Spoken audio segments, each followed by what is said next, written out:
하나님 말씀 보도록 하겠습니다. 오늘 하나님의 말씀은 히브리서 11장 32절부터 40절까지 말씀 보도록 하겠습니다.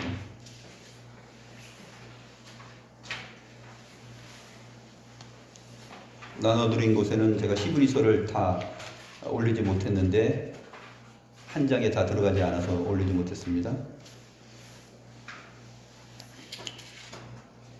히브리서 11장 32절부터 40절까지 말씀,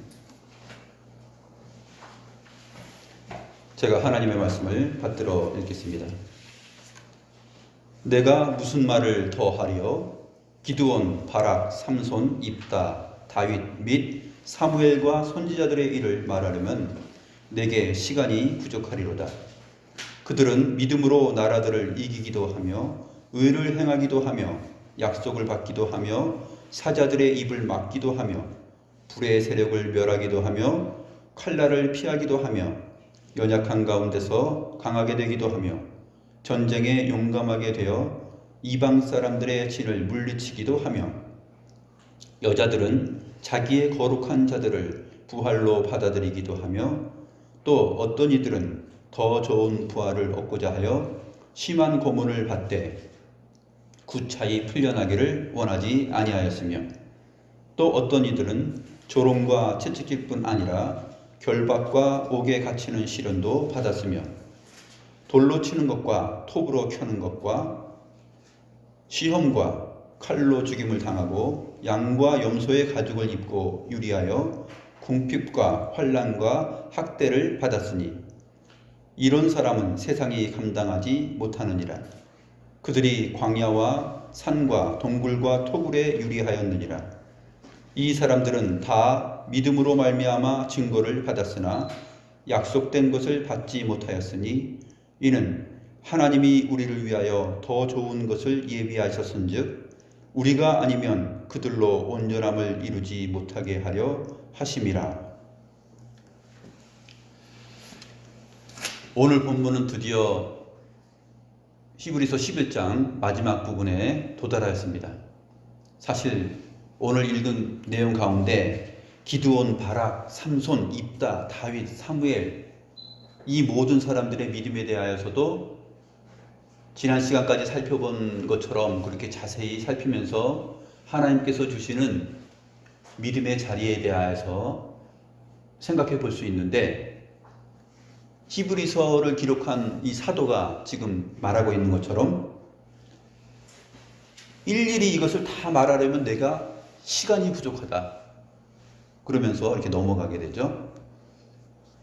그런데 오늘 본문에서 우리가 신앙생활을 하면서 많은 고난과 어려움들을 당하는데, 사실 이 히브리서 11장의 내용이 등장하게 된 까닭은 지난번에도 언급했듯이 10장 끝부분에 대한 내용 때문에 그렇게 11장이 등장했다고 설명한 바가 있습니다. 10장 32절부터 이어진 내용이죠. 그래서 1세기 이 히브리서 서신서를 받아보는 독자들, 그리고 그 시대 안에서 환난과 고난을 당하고 있는 사람들, 비방과 환난으로서 사람에게 구경거리가 되고 또 그런 형편에 있는 자들과 사귀는 자가 되고 갇힌 자들을 동정하고 소유를 다 빼앗기는 이러한 어려움을 맞이하고 있는 당시의 기독 신자들, 독자들에게 이 사도가 히브리서를 써나가면서 11장에 와서 구약에 기록되어 있는 믿음의 사람들에 대하여서 쭉 언급합니다. 그리고 나서 이제 하이라이트로 사실 하이라이트는 12장에 가서 나타나는데, 인간적인 면에서 봤을 때 그 인간적인 언급들의 하이라이트, 그것은 11장 이 끝부분인데, 여기서 사도는 두 부류의 믿음의 사람들을 소개합니다. 한 부류는 32절부터 35절 상반절까지에 속한 사람들이고, 다른 한 부류는 35절 하반절부터 40절까지 해당이 되는 사람들입니다. 38절까지 언급된 사람들이죠. 그래서 기드온, 바락, 삼손, 입다, 다윗, 사무엘 이런 이름들을 들으면 우리가 어떻습니까? 이 인물들은 정말로 교회 안에서 주일학교 때부터 많이 들어온 영웅들이죠. 성경의 영웅들입니다. 기드온이 어떻고 삼손이 어떻고 입다도 어떻고 다윗 얘기도 많이 나오죠. 사무엘 얘기도 많이 나옵니다. 그래서 유명인입니다. 유명. 33절부터 34절에 나타나 있는 그 표현들 속에서도 인물들이 나오는데 나라들을 이기기도 하며 의를 행하기도 하며 약속을 받기도 하며 사자들의 입을 막기도 하며 불의 세력을 멸하기도 하며 이런 표현들 속에 우리는 성경상의 인물들을 그려볼 수가 있어요. 내게 시간이 부족하다 하면서 이제 언급을 했는데 사자들의 입을 막기도 하며 했을 때 떠오르는 인물이 누구냐면 다니엘입니다. 다니엘이 사자굴에 던져졌을 때 사자들의 입을 하나님께서 막으시죠. 불의 세력을 멸하기도 하며 했을 때 떠오르는 사람들은 누구냐면 역시 다니엘의 친구, 세 친구입니다. 다니엘의 세 친구 사드락과 메삭과 아벳느고. 히브리 이름으로는 그건 바벨론 이름인데 사드락과 메삭과 아벳느고는 바벨론 이름인데 히브리 이름은 따로 있어요. 하나냐 하고 그 다음에 두 번째, 세 번째가 있는 하나냐, 둘이냐, 셋이냐 그게 아니고 하나냐, 그 다음에 미사엘, 아사랴. 근데 이 사람들이 포로로 잡혀갔기 때문에 이름을 바꿨습니다. 이 세 친구가 결국 불 속에서 불의 세력을 멸하면서 멸함을 받고 살아나게 됩니다. 35절 보면 여자들은 자기의 죽은 자들을 부활로 받아들이기도 하며 떠오르는 사람들이 누굽니까? 두 사람이죠. 엘리야 시대 때 사르밧 가부, 시돈 땅에 있었던 사르밧 가부에게 엘리야가 갔을 때 그 죽은 아들을 부활로 받는 여인으로 등장합니다. 또 한 명이 있죠. 엘리사 시대 때 수넴 여인, 그 아들이 죽었을 때 또 엘리사가 하나님께 기도하고 그 아들이 죽은 자가 부활하여서 부활로 받게 됩니다.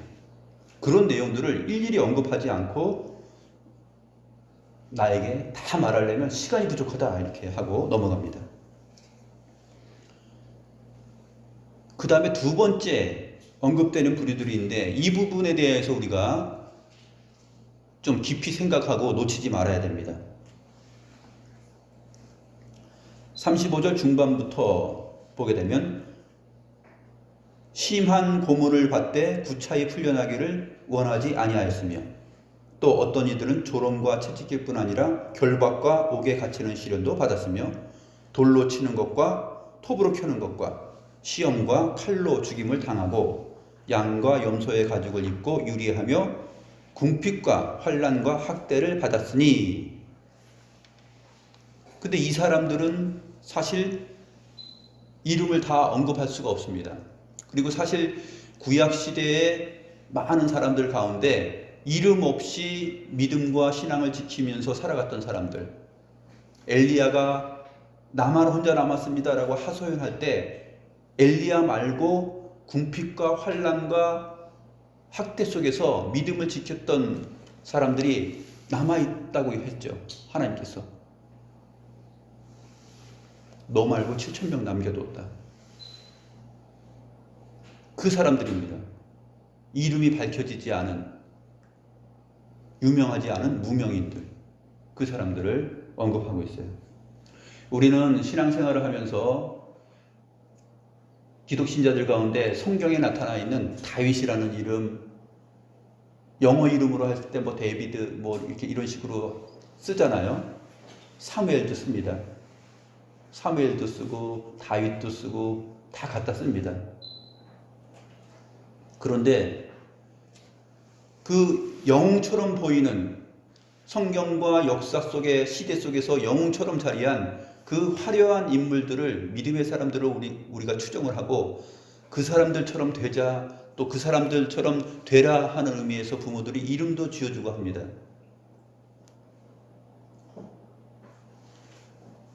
그 마음은 알겠지만 사실 거기에 진실한 믿음의 각오가 실려 있다고 생각하기는 조금 어려운 것 같습니다.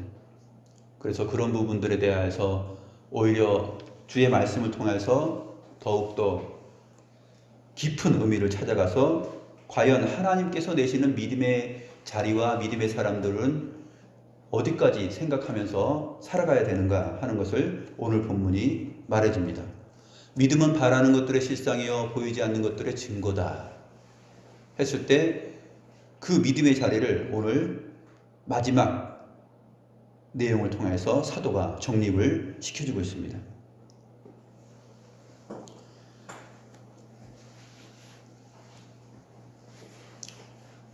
이장님 한 분이 얼마 전에 저하고 대화를 나눴는데 신학교 가고자 하는 마음도 있을 정도로 열정이 있으셨는데 신앙생활을 잘 하셨다 그래요.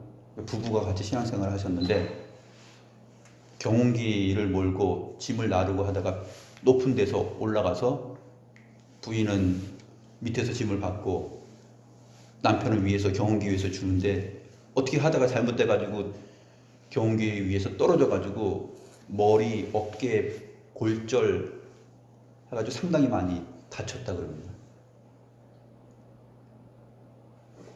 그래서 지금 신앙생활 잘 하시냐고 그랬더니 안 하신다 그래요. 부인은 권사님이신데 부인은 열심히 신앙생활 하시는데 남편은 안 다니신다고 합니다.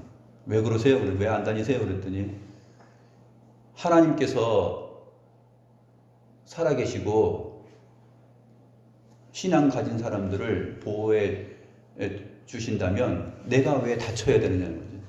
내가 거기서 굴러떨어졌어도 다치지 않아야 되는데 왜 내가 그렇게 큰 사고를 당하고 다쳐야 됩니까? 그래서 그 다음부터는 교회에 다니지 않았다고 그렇게 말을 하더라고요. 그래서 믿음이라는 것이 그 믿음의 영광과 함께 고난도 받을 각오가 되어 있어야 되는데 사실은 우리가 어떠한 고난과 환난을 맞이하게 되면은 그 역경 때문에 사실 믿음의 자리를 잃어버리는 경우가 많이 있습니다. 그러나 오늘 히브리서 사도가 기록하고 있는 것은 사실 우리가 이제까지 평소에 주목하였던 그 유명한 사람들 말고 다른 한 부류, 이름조차 기억되지 않고 언급되지 않은 역사 속에서 그런 사람이 누가 있었는지 없었는지 알 길이 없는 그러한 사람들을 언급합니다. 그리고 사실은 끝부분에 가서 그러한 사람들의 믿음을 더 가치 있는 것으로 소개를 하고 있습니다.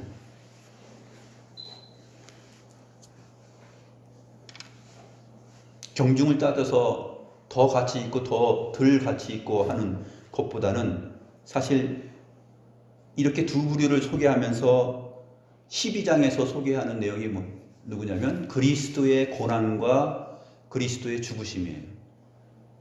그래서 결국 그리스도 예수 안에서 하나님께서 주시는 믿음의 자리는 역사 가운데 자기 이름이 등록되고 세상에 알려지고 존경을 받든지 아니면 시대 속에 자기가 존재했는지 안 했는지 알지도 못하는 가운데 신앙생활을 하다가 티끌로 사라져 갔는지 그것과는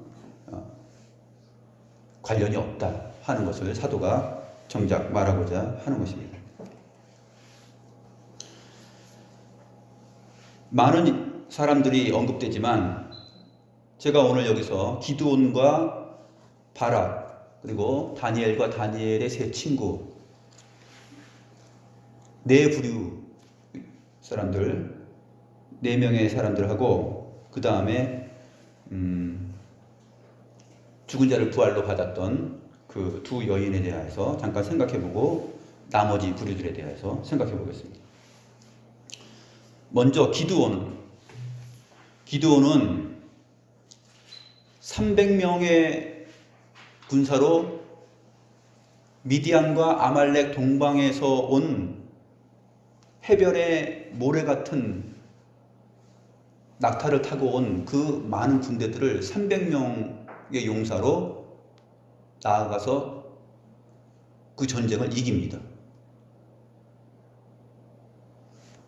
위대하죠. 300명이 어떻게 미디안 아말렉 동방에서 몰려들어온 수많은 사람들, 골짜기에 그 사람들이 있는데 메뚜기 떼와 같다 그랬어요. 그리고 그 낙타들이 해변에 모래처럼 많았다. 그러니까 얼마나 많은 군대가 이스라엘을 치려고 왔는지 모릅니다. 그때 기드온을 중심으로 해서 병사가 모집됐는데 처음에 3만 명이 모였어요. 하나님께서 야 3만 명 많다. 이 전쟁이 겁이 나는 사람들, 두려워 떠는 사람들은 다 집에 가도 좋다고 해라. 그러니까 3만 명 중에서 2만 명이 다 집으로 돌아갔어요. 10,000명 남았습니다. 이제 10,000명 갖고 가면 되겠습니까? 하니까 10,000명도 많다. 왜냐하면 10,000명 갖고 나가서 이 전쟁에서 이기면 그 사람들이 교만하여져서 하나님께서 싸운 이김이 아니라 자기들이 힘이 있어서 이겼다고 생각할 것이니 거기서 내가 추려낼 것이다 하면서 물가로 가죠. 물가에서 이제 물을 먹게 하고, 물을 먹는 사람들 중에 개처럼 이렇게 핥아먹는 사람들이 있고, 손으로 떠서 이렇게 무릎을 꿇고 이렇게 마시는 사람들, 두 부류가 있는데 거기서 손으로 물을 떠서 먹는 사람들만 출전시키고 나머지는 돌려보내라. 그래도 10,000명 중에서 다 돌아가고 300명만 남은 거예요. 근데 그 싸움에서 300명이 무슨 기관총이 있느냐 아니면 무기가 좋은 거 있느냐, 그게 아니에요. 장비는 뭐냐면 횃불, 항아리, 그 다음에 나팔, 세 가지입니다. 항아리 속에 횃불을 숨기고 나팔을 갖고 부는 일이에요. 그래서 300명이 100명씩 해가지고 흩어져 가지고 진으로 가서 준비하였다가 동시에 하나님이 시작 하면은 외치는 거예요. 어떻게 외칩니까? 항아리를 깨트리고 항아리 속에 있던 횃불을 밝히 들고 그 다음에 나팔을 불면서 소리치는 거예요. 그런 전쟁 봤어요? 그렇게 했는데 하나님께서 거기서 그 사람들을 혼비백산하게 만듭니다. 그래서 자기들끼리 칼로 막 다 쳐 죽여요. 그러면서 막 도망갑니다. 그렇게 해서 미디안과 아말렉 모든 군대들을 다 물리쳤다 하는 얘기가 바로 기드온의 믿음에 대한 이야기입니다. 우리가 누누이 강조하지만 이 믿음을 보면 인간이 어떤 믿음을 발휘해서 한 것 같지만 그 믿음의 시작과 믿음의 끝은 하나님께서 있다라는 것을 우리가 주목해야 됩니다. 나중에 12장에 가면 그게 나와요. 다음 주에 가면 왜 그런지에 대해서 이제 나오게 되는데, 바락도 마찬가지입니다. 바락도 사사시대 때 있었는데, 바락도 역시 철번거 900대를 가지고 쳐들어온 가나안 왕 야빈과 시스라를 물리칩니다. 철병거 900대를 갖고서 그렇게 강력하게 밀고 들어왔는데 10,000명으로 그 전쟁을 이깁니다. 스불론과 납달리 사람들 10,000명을 데리고 나가서 하나님께서 결국 싸우시는 믿음으로 인해서, 싸우시는 전쟁이죠. 그 전쟁에서 이기게 됩니다. 이것을 가리켜서 믿음으로 나라들을 이기기도 하며 의를 행하기도 하였다, 이렇게 표현하고 있습니다. 우리가 지금 살펴보고 있는 것은 영웅 같은 존재들입니다. 기드온, 바락. 다니엘의 경우는 어떻습니까? 다니엘의 경우는 왕께 절하지 않으면 30일 동안 기간을 줘서 왕 말고 다른 신들에게 예배하고 기도하는 자들은 다 사자굴 속에 쳐넣겠다 그랬어요. 그런데 다니엘은 그것을 듣지 않죠. 그리고 평소 하던 대로 하나님께 기도합니다. 다니엘이 너무나 지혜가 충족하고 또 느부갓네살 왕에게 사랑을 받으니까 그 밑에 있는 총독과 신하들이 다니엘을 죽이고자 하여서 그러한 꾀를 낸 것이죠. 그래서 메대와 파사의 그 법규, 변하지 않는 법규를 인용을 해서 다니엘을 죽이고자 합니다. 다니엘은 역시 상관하지 않고 하나님께 기도하고 예배합니다. 그래서 굶주린 사자들이 있는 굴 속에 다니엘을 집어넣죠. 집어넣고 나서 이 느부갓네살 왕이 다니엘을 사랑했습니다. 너무너무 사랑했는데 궁금하잖아요. 그래서 밤에 잠도 못 자고 먹을 것도 못 먹고 기다리다가 동이 터오자 그 굴로 달려갑니다. 다니엘아, 혹시 너 살아있냐? 살아있습니다. 다니엘이 뭐라고 말하냐면 왕이여 만수무강 하옵소서, 저는 살아있습니다. 어떻게 살았지? 하나님께서 이 사자들의 입을 봉하였습니다. 그렇게 얘기해요. 믿음은 하나님께서 믿음을 주시면 이 정도의 삶을 살아야 되는 거잖아요. 다니엘의 세 친구 사드락과 메삭과 아벳느고, 이 사람들도 역시 죽음으로 몰렸습니다. 왕의 신상에 절을 해야 되는데 나팔을 불고 모든 악기를 동원해서 소리를 내면 그 신상 앞에 절을 해야 되는데 절하지 않습니다. 야, 너네들 이것만 지키면 살려줄게 하면서 회유를 하죠. 설득을 합니다. 그러나 사드락과 메삭과 아벳느고는 유명한 말을 하죠. 그리 아니하실지라도 하나님께서 우리를 분명히 이 풀물꾼 가운데 우리를 던진다 하더라도 이 불 가운데서 하나님은 우리를 구원하여 주실 것입니다.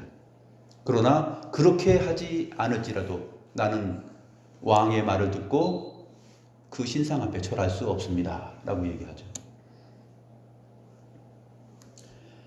4세기 유명한 그 교부 폴리갑이 있죠. 폴리갑도 86세의 나이 때 명망이 높았습니다. 그때 예수님을 믿는 것을 네가 부인한다고 속으로는 믿어도 겉으로 말만 해서 나 믿지 않아, 그 말만 하면 내가 살려주겠다 그랬어요. 근데 그 말을 하지 않고 계속 고집한다면 너는 나무를 쌓아놓고 불을 질러서 그 불 속에서 태워 죽이겠다 그랬습니다. 그때 폴리갑이 뭐라고 말을 했냐면 나의 주님 예수님은 86년 동안 나를 한 번도 모른다 한 적이 없는데 내가 어찌 그 주님을 모른다고 하겠습니까? 하면서 불에 타서 죽었어요. 다니엘의 세 친구도 마찬가지죠. 왕이 화가 났습니다. 느부갓네살 왕인데 왕이 화가 나가지고 너네 정말 말 안 들을 거야? 평소보다 이 풀무불의 강도를 7배나 높여라 그랬어요. 7배나 높였어요. 7배나.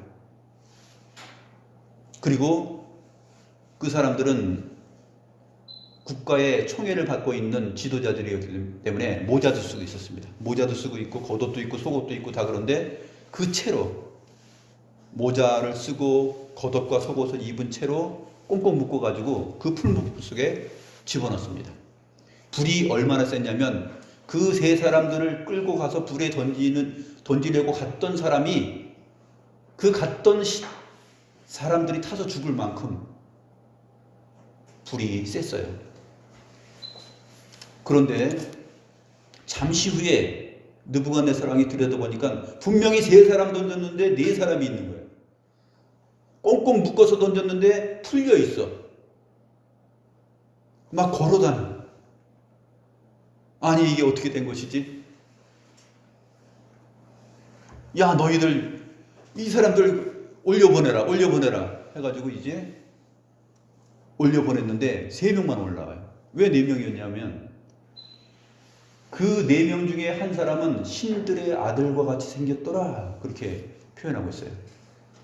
그러니까 하나님의 사자가 그 안에서 그들과 함께 하였던 것이죠. 올라왔는데 머리카락 하나 안 타고 옷에 불탄 냄새도 없다 그랬어요. 불에 그을른 냄새도 없었다.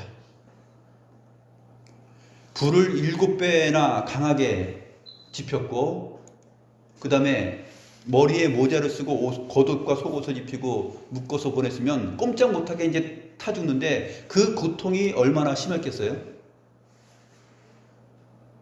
그냥 맨살로 타 죽으면 금방 죽죠. 그런데 모자를 쓰고 겉옷을 입고 속옷을 입고 묶었으면 타 들어갈 때 그 고통이 심합니다. 불에 뒤어보세요.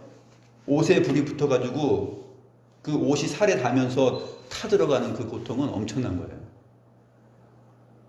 그런데 모자를 쓰고 겉옷과 속옷 입고 밧줄로 꽁꽁 묶어가지고 던졌어요.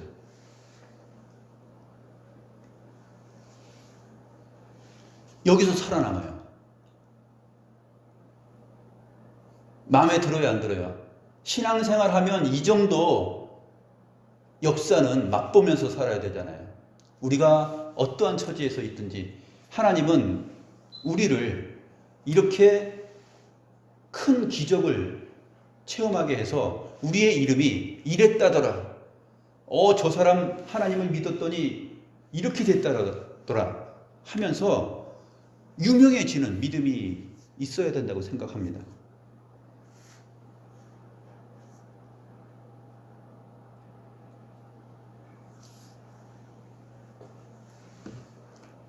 하나님을 믿고 선지자를 받아들였고 마지막 남은 그 음식을 그 선지자의 말을 듣고 줬더니 죽은 아들이 살아났더라.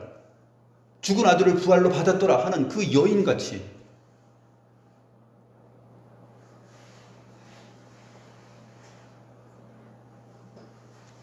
죽었는데 하나님을 믿는 선지자가 와가지고 다락방에 올라가서 기도했더니 그 죽은 자가 살아났더라 하는 그 여인의 간증과 같은 그러한 것들을 우리는 신앙생활 하면서 나에게 적용시키고 나도 그런 사람이 되었으면 하고 살아갑니다. 우리가 겪고 있는 불편함, 경제적인 어려움, 또 환경적인 고난, 핍박, 그러한 것들은 믿음의 열매라고 생각하지 않습니다. 하나님께서 사람에게 자기 백성에게 믿음을 주실 때 이렇게 기드온과 삼손, 바락, 다니엘, 다윗, 다니엘의 3 친구처럼 이러한 기적도 베풀어서 하나님께서 주신 믿음이 얼마나 큰가 하는 것을 보이기도 하지만 전혀 세상에 알려지지 않은 사람들을 믿음의 사람으로 소개하는 것입니다. 여기서 한 가지, 여자들은 자기의 죽은 자들을 부활로 받아들이기도 하며 또 어떤 이들은 더 좋은 부활을 얻고자 하여 심한 고문을 받되 구차히 풀려나기를 원하지 않았다 하는 말이 있는데, 여기서 더 좋은 부활이라는 것은 고통을 받고 죽으면 더 좋은 부활을 얻는다 그런 것이 아니에요. 누가 더 심한 고통을 받다가 그러한 인생을 살다가 죽느냐에 따라서 더 좋은 부활, 그 다음에 좀 못한 부활, 그것을 말하는 것이 아니라 여기서 말하는 더 좋은 부활을 얻고자 했다라는 것은 자기가 당하고 있는 고난과 학대, 고문, 그러한 것들을 부활의 소망과 비교하고 있지 않은 그러한 믿음을 말하는 것이에요. 로마 가톨릭에서 말하는 것처럼 고행을 더하면 유리를 깔아놓고 거기도 무릎으로 기어 올라가거나 하는 더 심한 어떤 순환을 받으면 그 사람은 더 좋은 상을 얻고 더 좋은 부활을 얻는다, 그런 의미가 아닙니다.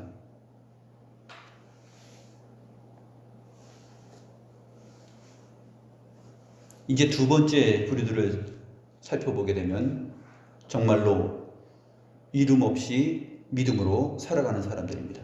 조롱과 채찍질 뿐 아니라 결박과 옥에 갇히는 경험들도 하게 됩니다. 돌로 쳐서 맞아 죽게 되고 톱으로 쓸어요. 톱으로 쓸어서 죽여. 그 다음에 칼로 찔러 죽입니다. 양과 염소의 가죽을 입고 유리하며 궁핍과 환난과 학대를 받습니다. 양과 염소의 가죽을 입고서 다닌다는 것은 뭐냐면 정상적인 옷을 입지 않는 것이에요. 누구와 같으냐면 엘리야 또는 세례 요한과 같습니다. 세례 요한이 약대털 옷을 입잖아요. 짐승의 옷이 그 사람의 옷입니다. 얼마 전까지 유행하였던 비싼 모피 옷을 입은 게 아니에요. 짐승을 잡아가지고 그것으로 옷을 입은 거예요. 이 말은 무슨 말이냐면 정상적으로 살아가는 한 시민으로서 동네에서 매장에 가서 옷을 구해서 그 정상적인 사람들이 입는 옷을 입지 못하는 삶을 살았다는 것입니다. 세례 요한처럼 광야에서 사는 거예요. 산에서. 짐승을 잡아서 잘 다듬어지지 않은 그 짐승 털옷, 그런 것을 걸치고서 살았던 것이죠. 엘리야가 그렇게 살았고 세례 요한이 사실 그렇게 살았습니다. 그런데 이 시대에 과거에도 그렇게 살아가면서 믿음을 지켰던 사람들이 많았다 하는 것을 설명해주고 있습니다. 38절 보시면 이런 사람은 세상이 감당하지 못하느니라. 그들이 광야와 산과 동굴과 토굴에 유리하였느니라. 양과 염소의 가죽을 입고서 유리한 사람들을 떠돌아다녔던 사람들을 38절에서 설명을 해요. 광야, 산, 동굴, 토굴, 그러한 곳을 떠돌아다니면서 살았다는 것이에요. 왜 이 사람들이 그 시대 속에서 이렇게 살았을까요? 엘리야가 왜 그렇게 살았으며 세례 요한이 왜 그렇게 살았느냐 설명을 해줍니다. 이런 사람은 세상이 감당하지 못하느니라. 이 부분은 애매하게 번역을 해놔서 정말로 포인트를 좀 놓치고 있는데, 이 사람들에게는 세상이 합당하지 않았다라는 뜻이에요. 이 사람들이 왜 양과 염소의 가죽을 입고서 떠돌아다니면서 궁핍과 환난과 학대를 받았느냐? 왜 광야와 산과 동굴과 토굴에서 살 수밖에 없었느냐? 이 사람들에게는 세상이 합당하지 못했기 때문에, 적합하지 못했기 때문이라는 것이에요.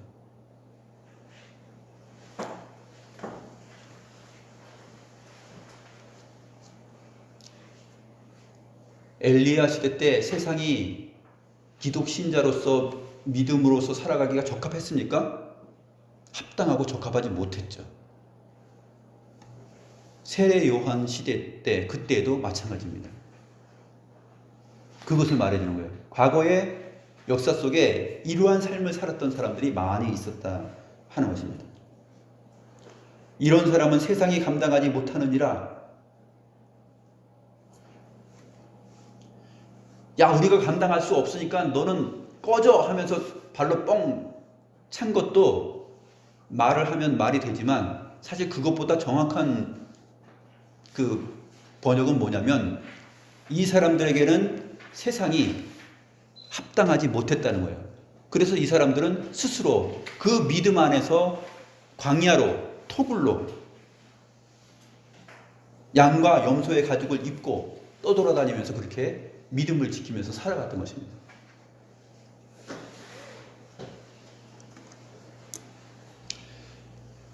목사들의 세계에서도 보면 목사들도 꽤나 이름 높이고 싶은 욕망들이 많아서 유명한 사람들이 되고자 합니다. 나도 칼빈처럼 될 수 있을까? 나도 루터처럼 유명해질 수 있을까? 나도 뭐 로이드 존스 목사님처럼 될 수 있을까? 하면서 유명한 목사, 한 시대의 획을 긋는 그러한 목회자가 되고 싶어하는 욕망들이 있습니다. 그러나 그냥 역사 속에 목사로 있었는지 살았는지 존재 자체도 알지 못하는 가운데 그냥 살다가 가는 사람들도 있다 하는 것입니다. 저 같은 사람입니다. 저거 누가 알아주겠어요? 역사 속에 대한민국 안에 누가 제가 살았고 제가 목사라는 것을 뭐 크게 알아줄 사람이 누가 있겠어요?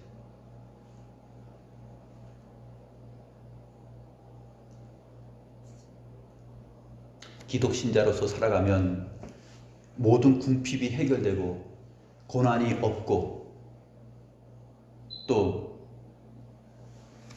내 몸이 건강하고 다치지도 않고 육체적으로 불편하지도 않고 그래야지 되는데 왜 나를 이 모양으로 만들고 내 환경을 이렇게 찌들리게 만드느냐 하면서 하나님을 믿지 않는 사람들이 있다 하는 것입니다. 그런데 성경은 하나님께서 주신 믿음의 자리는 놀랍게 다니엘과 다니엘의 세 친구처럼 또 죽은 자를 부활로 받은 여인처럼 간증거리가 될 만한 그러한 엄청난 일로 받는 사람들이 있는가 하면 그런 거 전혀 없이 아무리 기도하고 해결해 주십시오라고 해도 내 은혜가 내게 족하다 하면서 살아가는 사도 바울의 고난의 삶도 있을 것이고 유명한 사도인데 결국 인생을 반모섬이라는 곳에 가서 그 고난 속에서 살아가는 사람들도 있습니다. 그들이 믿음이 없는 불행한 사람들일까요? 그렇지 않다는 것입니다.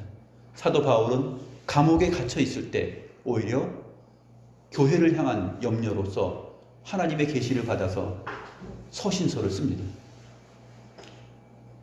사도 요한이 반모섬에 잡혀갔을 때 그 늙은 나이에 인생 마지막을 그렇게 지낼 때 거기서 요한계시록을 씁니다.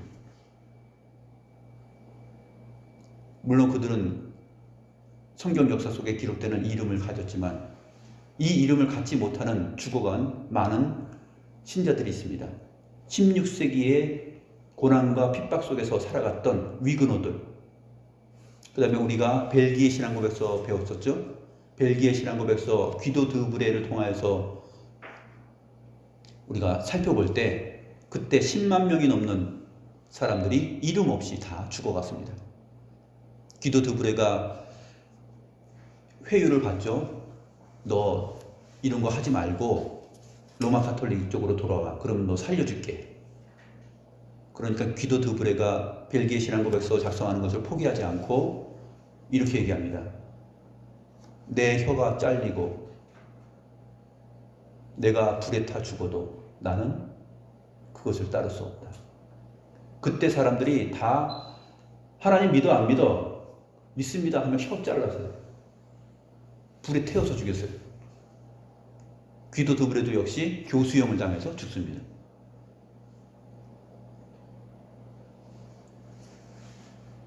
당신들이 내 혀를 잘라도 나는 내 믿음을 지킨다. 근데 이렇게 이름 난 사람들 뿐만 아니라 이 역사 속에는 그 고난의 자리에 고통을 받으면서 믿음을 지켰던 사람들이 너무나 많다는 것이죠. 우리도 역시 그 중에 한 사람들이 되어야 될 것입니다.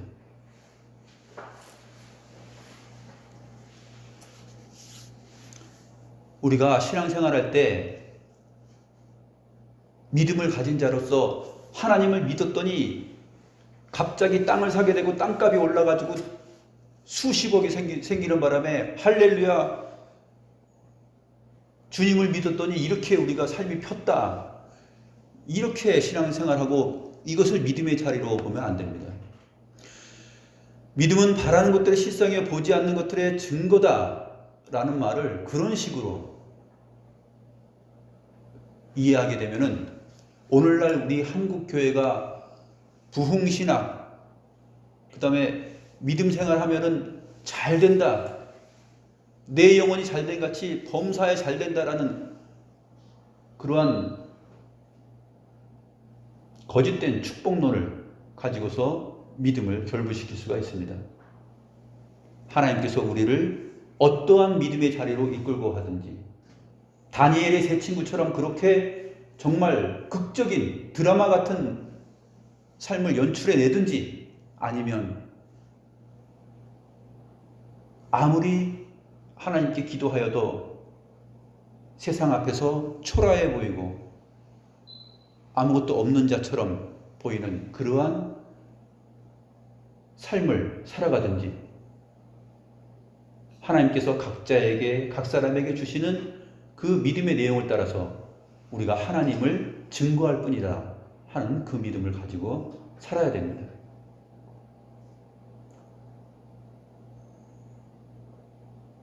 이게 하나님께서 주시는 믿음의 위력이에요.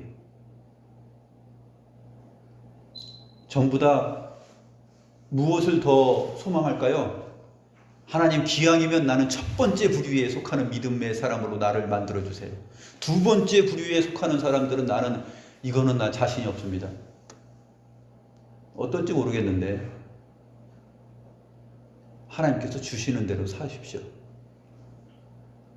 거기서 불평하지 않고 하나님께서 나에게 이러한 여건과 환경을 주시면서 신자로서의 삶을 이어가게 한다면 내가 그것을 감당할 만큼의 믿음을 선물로 받은 것입니다. 하나님께서는 사람에게 감당치 못할 시험을 주신 적이 없어요. 이 사람이 감당할 만하니까 그것을 주시는 것이에요. 그리고 그 모습으로 이름 없이 당하는 그 세상의 조롱과 학대와 너 예수 믿는다면서 너 그렇게 사냐? 이런 조롱 여기에 굴하지 않고 주를 높이며 살아가는 삶. 야, 너 예수 믿었는데 우리 명섭 성도님처럼 너 하나님 요새 잘 믿는데 하나님께서 확 고쳐가지고 불편한 몸 확 피게 해주면 그게 증거인데 그렇게 되지 않네 하면서 조롱해도 이게 피지 않아도 부활 때 핍니다. 부활 때 새 몸을 선물로 받게 되죠. 주님 오실 때까지 나에게 처한 환경과 모든 인생을 감사함으로 생각하면서 살아가는 게 그게 하나님께서 주신 믿음의 힘이에요. 믿음은 그렇게 살 수 있는 능력을 주십니다.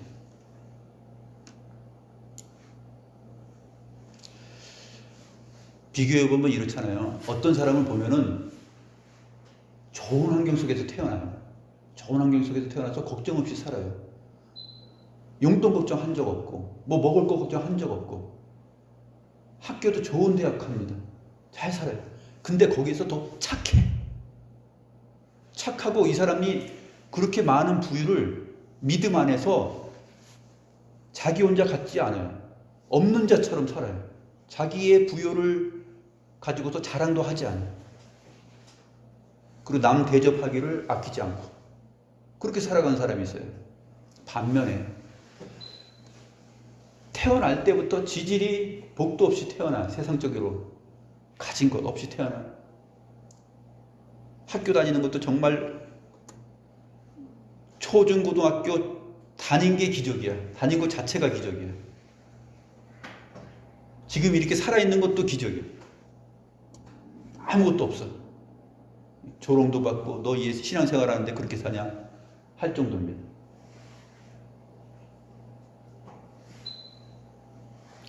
둘 중에 하나님께서 너 어떻게 살고 싶어 하면은 뭐 선택할 것 같아요? 우리 이든이 가온이 너 앞으로 어떤 믿음의 사람, 첫 번째 믿음의 사람으로 하나님께서 키워갈 거고 두 번째 믿음의 부류로 키워갈 텐데 어떤 부류로 너 살고 싶으냐 하면 뭐 선택할 것 같아?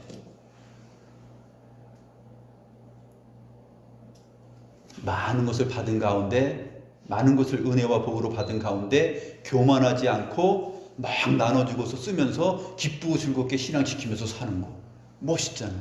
이게 좋아 보여요. 그런데 두 번째 거 아무것도 가진 거 없어. 맨날 이사 다녀야 돼.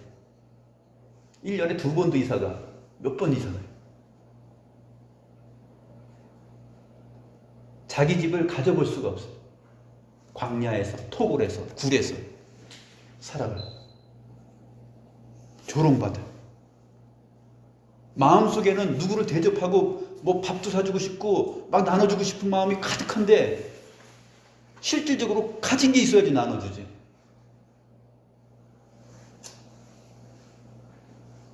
그런 사람으로 믿음을 지키면서 끝까지 살아갈래요. 1번, 2번 선택해봐요. 어떤 게 좋을 것 같아요? 마음을 가지세요. 하나님께서 이 두 부류 가운데 나를 어떠한 존재로 이 시대 속에 살게 하고 내 인생을 펼쳐나가게 할지라도 감사함으로 가겠다. 동일한 믿음. 믿음은 바라는 것들의 실상이요 보이지 않는 것들의 증거다. 정직하게 옥에 갇힌 자들을 돌아보고 할 수 있는 만큼 거기에 동참하고 마음을 가지고 그렇게 살아가는 것이 믿음입니다. 사도 바울도 얘기했죠. 이 육체의 가시를 나한테 좀 없애주십시오. 주님께서 뭐라 그랬어요? 내 은혜가 너에게 족하다 그랬어요. 자꾸 기도하지 마. 3번 기도하고 안 하죠. 자꾸 뭘 바꿔달라고 기도하지 말고 있는 것 가운데서 처한 상황 속에서 믿음으로 살아. 그게 하나님께서 주신 믿음이야 라고 말하고 있는 거예요. 오늘 본문이 바로 그러한 내용을 말하고 있습니다. 39절 40절 보고 마치겠습니다. 이 사람들은 다 믿음으로 말미암아 증거를 받았으나 약속된 것을 받지 못하였으니 이 사람들이 누구예요? 위에서 언급했던 두 부류의 사람들이에요. 구약 시대의 성도들이에요. 이 사람들은 믿음으로 말미암아 증거를 받았지만 약속된 것을 받지 못하였어요. 약속을 받았죠. 주님께서 오실 것이다. 이 모든 것을 해결해 주시는 예수 그리스도 메시아가 올 것이다. 그 안에서 모든 것이 다 이루어진다. 약속을 받았지만 약속된 것을 받지 못한 것이에요. 이미 신약의 성도들처럼 이미 오셔서 우리들의 모든 형편을 대변해주고 우리의 죄를 사하여주고 우리를 영광의 자리, 부활의 몸으로 하나님 보좌 우편에 앉으셔서 우리와 함께 앉으신 그 분을 아직 귀로 듣지 못하였다는 것입니다. 그러면서 이 신약의 성도들 히브리서 10장 32절 이하에 나타나 있는 사람들, 비방과 환난을 받고 그 다음에 갇힌 자를 동정하며 너희 소유를 빼앗기는 것도 기쁘게 당한 것, 거기에 해당하는 사람들에게 지금 확신과 격려와 위로를 주고 있는 것이에요. 여러분들이요, 형제들이요, 여러분들의 형편이 그렇다 할지라도 여러분들만 그렇게 사는 것이 아니라 구약의 믿음의 사람들 가운데 수없이 많은 사람들이 이름 없이 당신들처럼 살아갔어요 라고 말합니다. 그리고 나서 12장 1절에 가서 말하는 것이에요. 구름대같이 둘러선 허다한 증인들이 여러분들에게 있지 않습니까? 라고 얘기해요. 우리가 이 증인들의 자리를 생각하면서 우리의 신앙생활을 해나갈 때 너무 보이는 것, 그 다음에 주변 사람들에게 그 사람의 눈으로 봤을 때 확인될 수 있고 증명될 수 있는 것, 그런 거 너무 신경 쓰지 않고 믿음이 무엇인지, 하나님께서 허락한 내용 안에서 궁핍하고 유리방황하고 어려운 인생을 살든지 아니면 부요한 가운데 살든지 둘 다 하나님은 그 사람들을 통해서 그 사람들의 어떠함을 드러내는 것이 아니라 하나님께서 주시는 믿음이 얼마나 고귀한가 그거를 말하는 거예요. 하나님께서 주시는 믿음은 두 가지예요. 부요한 사람을 교만하게 만들지 않고 부요하게 처했지만 그 부요를 자신의 영광으로 돌리지 않고 하나님께 두면서 없는 자 같이 사는 사람이 믿음의 사람이에요. 그러나 한쪽은 정말로 가진 것이 없고 늘 고민해야 되고 끼니를 걱정해야 되고 날마다 긴장 가운데 살지만 이 사람이 내가 정말 타인에게 저 믿음 좋고 부유한 사람처럼 나눠줄 것은 없지만 내가 줄 것은 없지만 주님께 무릎 꿇어서 기도하고 누구를 위하여서 기도할 수 있는 마음, 그 마음이 복 아니에요? 내가 무릎 꿇어서 주님 나는 가진 것이 없어서 저들에게 줄 수 없는데 이 사람들을 위해서 기도합니다 하고서 기도할 수 있는 그 믿음, 끝까지 신앙을 지켜나가는 것, 그게 믿음입니다.